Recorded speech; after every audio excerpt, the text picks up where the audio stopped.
Okay guys, so before starting the interview, I have to tell you that the quality, it's not gonna be really good because we had to shoot it fast, we didn't find the time, and I had to shoot it with my MacBook, okay? But that doesn't mean that the content, it's bad. And this guy, Jordan Harry, he's an amazing entrepreneur. He's the CEO of a speed reading company. He's also a TED speaker with more than 1 million views in YouTube, and also a European triple jumper and an international keynote speaker. So don't lose anything of this interview because it's gonna be super useful and it's gonna help you a lot to improve in your career or to become an entrepreneur or anything you want to achieve. So let's go to the interview.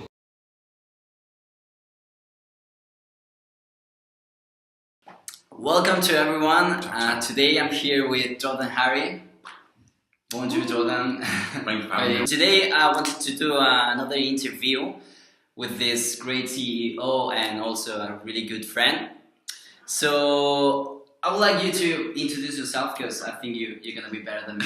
I like that. Thank you, my man. That's delegation. My name's Jordan Harry.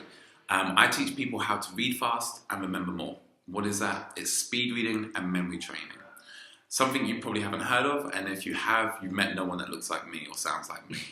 When I'm not teaching people how to read books quicker and remember names, I jump into a sandpit. I do triple jump at a European level, and because of my memory training, I'm trying now to learn Spanish and also martial arts. I'm really trying to apply my memory training to all different areas of life. So before I walk into a classroom and I say, hey, you can use these memory techniques to learn language, I have to prove that you can. So it's a great personal journey. I love the process of learning. I'm not super geek, but I think that title's now being used. I'm 22. My birthday was yesterday, so depending on when you launch this, it's the 20th of Feb. Me and Rihanna, we share the same birthday. That's not relevant at all, but I feel like it's important to say. So that's me, and that's a nutshell. Cool, thank you. You're welcome. Okay, so you've talked here that you've done a lot of things, so you're a busy man. Yeah. So I would like to, that's not in the questions, but even though I would like to know how can you manage your time? Ooh, okay. So the question I get asked a lot is, how do you do so much? Mm-hmm. You know, because people live a very 9-to-5 lifestyle, Mm-hmm. whether it's job or studying. And the way I see it is you find time if it's important enough. Just like people find money when they can't afford something. So no one's too busy. And the way that I manage it is I schedule my priorities. I don't prioritize my schedule. Now I know that might sound quite abstract, but I'll explain. So my priorities in my life are, of course, my health. So that's training, that's triple jump, martial arts for now. My personal development, which is learning new things. And of course, business. And I guess the fourth one, social life. So I have to balance those four things. If, of course, I let my priorities dominate my schedule, I could train all day. You know, I could wake up, train, sleep, nap, train, and be a top athlete, which of course is one of my goals. However, what you have to do is you have to look at your day. And this is one thing I recommend even yourself to do, and I do this myself. Look at your day. From waking up, say you wake up at 8 o'clock. You know, we all have the same 24 hours, but what's different is what we do with them. People have probably heard of that before. Mm-hmm. So look at your day and see where can you get your time back. Because you'll probably notice that you spend 7 hours, maybe 8 hours at work. You can't do a lot about that. But you know, you're awake, for some people, for 16 hours. So what are you doing with the other 8 hours? That's what I care about more. So yeah, people are working for 8 hours. Okay, we take into eating. Maybe we say 2 hours there. Okay. You've still got 8 hours to play with somewhere. You know, a lot of people work and eat. So it's understanding, how do you schedule your priorities? So once you look at your day, you're like, actually I spend 3 hours when I get home watching Netflix. I'm not saying you can't watch Netflix, yeah. But don't say you want to be learning a new language, mm-hmm. because your actions don't replicate that. Because those 3 hours watching Netflix, actually you probably watch Narcos, you know, if you're trying to learn Spanish. Mm-hmm. So you can turn one of your pleasures into something that you want to develop in. So that would be my advice to summarize. Look at your schedule, map out what you're doing in blocks, and see where can you schedule your priorities Don't let your priorities schedule you. Cool. That makes total sense. Awesome. I'm gonna jump into another question related to that, because I feel it's amazing you say this about priorities, but I feel like some people struggles with just like skipping that pleasure for like doing something else that's gonna make them accomplish their dreams. I feel like you need to have this long-term goal, and just like skipping this instant gratification. Yeah. So I feel like, so I would start saying, have you ever been that driven? Okay, just to understand the question, so are you asking, have I always been driven? Yeah, I'm gonna start by this, and then we're gonna come up with the other question, because I feel like it's related. So I'll start. Have you been that driven always? Okay, so I still feel like I'm lazy. You know, I still look at my schedule, crazy. and but this is the thing, like, I still feel I'm wasting time. I can do this. Okay. Because there's days where I'm not feel like doing it. I don't always feel like training, and I've said this to you before off camera, that if you do something when you feel like it, you'll never become successful. Because 9 times out of 10, you won't feel like going to the gym, or writing that paper, or meeting that person, or traveling. But you can't let your feelings dictate your actions. And this comes back to having that why. So to answer your question, when I was younger, quote unquote younger, how old? Well, as in... How old were we talking about? Okay, good point. Let's say university, so 18. Okay. Right? When I was 18, I looked around and I was like, wow, there's so many people doing incredible things. You find out when you go to uni. And I looked at them and I was like, what do they do? You know, why are they successful? And I think that's the great thing about books and mentors, is you can find out about them. Like, what do you do that gives you these results? And I found out, once again, they make the most of their 24 hours. And it's so commonly said, but you know, Warren Buffett, Bill Gates, blah, blah, blah, blah, they all have the same amount of hours as us humans. You know, I say that us humans are humans too. It's what they do with those hours. And so, for me, it's a constant, it's something I'm having to constantly work on. So you say to me, have I always been driven? And I say, I'm still not there yet. Because, don't get me wrong, I'm not workaholic, you know.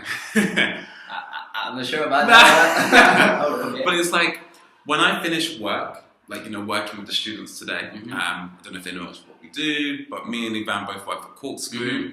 We deliver startup workshops to students from Ireland, Slovenia, Spain, beautiful countries. And when we finish here, I switch off by going to training. So whilst people think that's work, I switch off. So coming back to the question, it's something I have to work on every single day. You know, you have to protect your habits, because one day your habits will protect you. Yes. That makes sense. That makes a lot of sense. Okay, so you were talking about, you saw like these people, successful people. So I feel like then you got instantly hooked about their lifestyle, and maybe that's what's driving you right now. You want to be that successful? I don't know. It's interesting. You know, we have a whole interview on what is success. You know, we won't now. But it's more because I look at these other people. I look at yourself, and I look at Ivan as inspiration. He doesn't know this. Look at him; his head's getting so big. And I say, okay, like, this guy can learn 2 languages. Not only just learn them, but hold an interview and teach native speakers in his second language. So I look at you, and I'm like, I can do more. Like, okay, I can speak good English. Okay, I'm learning Spanish. It's harder when you're not in the country, as you know. But I look at him, I'm like, Ivan can do it. Like, I definitely can. And no one's too busy. I keep coming back to this. Because you look at people like Gary Vaynerchuk, you know, and if you don't know Gary Vaynerchuk, stop watching this, go check him out, come back. Sorry about that. But Gary Vaynerchuk, he lives this incredible lifestyle where 9 times out of 10 he does sleep 4 hours. But yet he still finds time, family time, free stuff, business stuff. And I say, people are doing so much, I can do more. So it's not a case of I want their success or I want their income. It's more of a case like they can do that, they can speak that many languages, they can be trained in this many arts. Like, why can't I? You know, so you're talking about this growing mindset all the time. Yeah. I feel like it's so. And that's just language, like. Yeah, because I was going to ask, because this is like language wise, but also you're doing triple jumping. Also, you're doing karate. I might know as well because we've talked about that before. Cool. Why are you doing martial arts? But you also have this business. So all of these things, these 4 priorities we've talked about, do they have a main goal? The main goal, I would say, is, I know it sounds so weird, but it's me as an individual that I am self-efficient. And what I mean by self-efficient is that, 1, I can provide for my family. So the goal for my business is I can stay at home, watch my kids grow up, financially support my wife to pursue whatever goal she wants. And this is so weird because I don't have any of these. You know, I'm way off it. So that's number 2. Martial arts, the ability to protect myself as a human being, the most important thing is our life. You know, that I can walk in almost any country, down any dark alleyway, and know there's nothing that can harm me within reason. Like, it makes me realize, like, I am a living, breathing machine in the sense of I can provide my own income, I can protect myself and my loved ones. The language ability to be able to communicate and understand different people. So the idea is I can literally pick myself up, drop myself in a completely different country, I know no one, I can make money, I can protect myself, and I can make new friends. And I think we talk about Maslow's hierarchy of needs. Yes.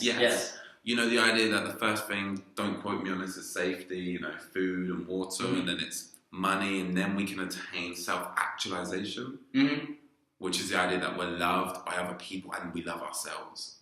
So for myself, I'm trying to develop myself where I don't need, that sounds weird, don't need anyone. Yes. But at the same time, everything I'm doing is to make sure I can communicate and work with everyone. So actually that makes a lot of sense. Also with the workshops I want to launch, the coaching, online coaching, we talk about the brain. Our brain is programmed for survival. All of these things you have explained, it's, of course, like just put yourself in every situation and then you can be, you can survive. Yeah. Not only just survive, but thrive. But say again. So not only just survive, but thrive. Yes. Like, enjoy everything. Exactly. But it's interesting because, of course, you can communicate with everyone. So they say like that our will to communicate, to be with others, to be loved.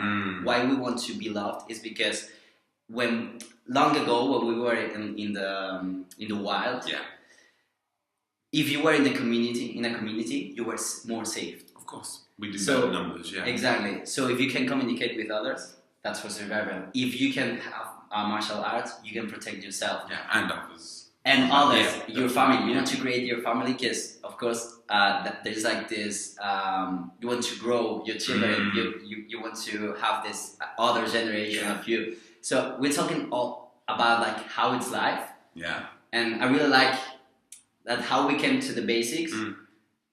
While you're doing some specific things, how we came to the basics of what is life. What is deep. it's deep, but it's. Yeah, we go deep and then we like find something very basics, something very simple, but I think that's the goal. It is, and you know, when you're talking, it's making me think about this quote about Stoics. I imagine you're familiar with Stoics, and what's the other one? The Stoics and Epi. Oh wow, I'm not sure. Okay, but we'll check that out. Yeah, we'll check that out. But they say that a nation is born Stoic and dies episodium. It might be called episodium. Okay. Stoics are the people, as you mentioned from the beginning of the interview, who, like myself, I'm a Stoic, I truly believe I am, who sacrifice short-term gain, so that's muscle tears, financial shortcomings, give up my time for long-term gain in the future. Because ultimately, let's be dark, I could die tomorrow. And all this training in martial arts, all this training with language learning could be useless. However, as Kendrick Lamar once said, a rapper, I would rather spend my life believing there is a God and die and find out there isn't, than to live not believing in a God and find out there is. Okay. Yeah, right? And I think that sums up a stoic perfectly. Yeah. Is that That's a good one. I don't want to be in a situation where I've got my wife and we're cornered in an alleyway and I'm like, oh man, I wish I took karate. You know, or after tonight I'm going to take karate if we survive, right? No, I would rather go my whole life and never have to use my martial arts. But if there's that one scenario where I have to use my martial arts, I'm prepared. In fact, I'm over-prepared because you will never be ready. You either be under-prepared or over-prepared. And I know which one I want to be. I want to be over-prepared where I can be like, I don't need to kill this guy, just need to restrain him, he will see I'm trained, and he can go home, and he can go back to his family, and we both win. That's when you've won a fight. Winning a fight is not killing someone or disarming them to the point where they can't get back up. Winning a fight is when you both go away in one piece, right? Mm-hmm. So, bringing it all back, a nation is born stoic and they die episodian. Don't quote me on that last name. Okay. Episodians, let's just say this is the term, it's definitely episodian. Mm-hmm. These are people who look for instant gratification. So these are people who come to the first martial art class, they get choked out and like, oh, this isn't for me. I'm not seeing results. Or they start their business. Oh man, I haven't got 1 million followers or £1,000 a month yet. Because they can't see long term. Easier said than done. And so I think myself, both me and you, we understand that it's an investment right now. Yes. You know, an investment, and where the ROI, the return on investment, could be tremendous. Mm-hmm. So they say, like Usain Bolt, he trained, actually no, I'll flip it. Usain Bolt, I believe, only ran 3 minutes in his whole life. For the 100 meters, right? He's only ran 3 minutes. He's generated £13 million from those 3 minutes, right? Of being on TV and actually running in the contest. Yes. However, he had spent 20 years for that 3 minutes. For those 3 minutes to generate 13 million. And you talk about investment in yourself, that's an incredible investment. 20 years of training to then only have 3 minutes, which would make you money. Wow. So I hope that sums up. Wow, that was great. Yeah. So yeah, I will say, what traits, what qualities do you think an entrepreneur needs to have to succeed? What traits? Damn. And I will say, if that's going to be easier for you, what traits do you think you have? I like that. Obvious number one is a growth mindset. If you don't know what growth mindset, Carol Dwecker, she wrote a great book on the growth mindset. Awesome book, and it talks about growth and fix. It's the idea that where you are right now doesn't determine your future. It's that you can get better. You can learn something new. And the best diagram that I ever saw was 2 kids, right? And one kid was studying really hard, right? And the other kid came over and was like, oh, why are you studying so hard? Like, I can pass the test. And the kid got embarrassed because, oh yeah, maybe I shouldn't be showing so much effort, right? That's a fixed mindset. It's the fact that we don't want to put loads of effort in and then people see it and it doesn't come off. And this is social media. This is why so many people only show the good parts. I try as hard as I can to show when I fuck up because I'm not afraid to. Because when people see me win that title, they're like, yo, that wasn't overnight. For example, I shared the other night that I got choked out 3 times. I didn't choke out anyone. I got choked out. I tapped out. In a life or death situation, when you tap out, they would have killed me. That's what you're admitting. When you tap out, you're saying, if this was on the street, I would have died and you would have won. And then you shake hands, you go again. And it's incredible. But we won't go into martial arts now. What I'm trying to explain is you need to encourage showing effort. Like, it's okay to work hard at something. You're going to get people who are naturally talented at stuff. Of course. But the problem is when they need to put a little bit more effort in with business to get a little bit further, they're not going to be used to that. They're not going to be used to staying up late and grinding it out, you know? So for entrepreneurship, growth mindset is number one. Don't be afraid to put the effort in and let people know you're putting the effort in. Number two is find people with the results you want. You know, and this kind of sums it up as mentors. The reason why mentors are so important, you don't make the mistakes they did. Warren Buffett said it's good to learn from your own mistakes, but nothing's stopping you from learning from others. And number three, I would say audit, so look at your circle. And when I say circle, look at the people you spend time with, not like your Facebook friends or your followers, but even that's important. Because this is what you're seeing day to day, and if you check me out on Instagram, you check Ivan out, and you look at our followers, they're not showing these fancy lifestyles, blah, blah, blah, blah, or they're the models. These are the people who inspire us. Because you're seeing this constantly. So in terms of auditing your circle, you know, if your friends they've got terrible habits, they're going to rub off on you. Because when you say, hey, let's go to that seminar, they're going to be like, I'm good. Yes. And unfortunately, I always wanted my friends to come up. So let's say I was up here, or I am up here, and my friends are down here. For my back home friends anyway. I always wanted them to come meet me. I was like, come on guys, like, push yourself, travel, start your business. Problem is, no, you can't make someone do that. Yeah. And it's unfair for me to tell them, you need to have what I have. You need to have that freedom. They might be happy living in their village. So anyway, I'm going to go off the topic, but what I'm saying is, the only way you're going to be able to do that if you come down. And so occasionally I do come down to a level, because Ty Lopez, another guy you should check out, yes, he calls it the 33% rule. You should spend 33% of your time with people below you. So I would say those are my country boys back home. Because it makes you feel good. It makes you remind yourself like how much you've done. Yes. 33% of people on your level, people like Ivan, you know, because we bounce ideas off each other, we understand each other. And then you want to spend 33% of your time with people above you. If I spent all my time with Ivan, no Spanish, other than learning Spanish, I wouldn't learn anything else, particularly new. You know, I have to find people with tremendous results. And I'm like, damn, how did you do it? And then I can share it to Ivan on that level. And I come back down to my country boys. It makes me feel a little bit better because we do need that ego boost. If you spend too much time with the people below you, they drown you. No, but you get false readings. You think you're doing so much better. Yes. You know, because you're hanging out with them and they earn X amount, and yeah, you earn X amount. But on the big scale, you're not, can I swear? Yeah. You're not shit. Anyway. You've done that. Oh, too late. Fuck it then. Anyway. And then, of course, spending people on your level, it's great, but you're not going to get any new ideas. And that's why you don't want to spend too much time with people above you, because it will demotivate you, because you're not on their level. So it's really important that you look at who you're spending time with, and how much time are you spending time with them? I didn't know that. I didn't know that, but that's super interesting. That's cool. Cool. So those are the three things: growth mindset, mentor, and 33% rule.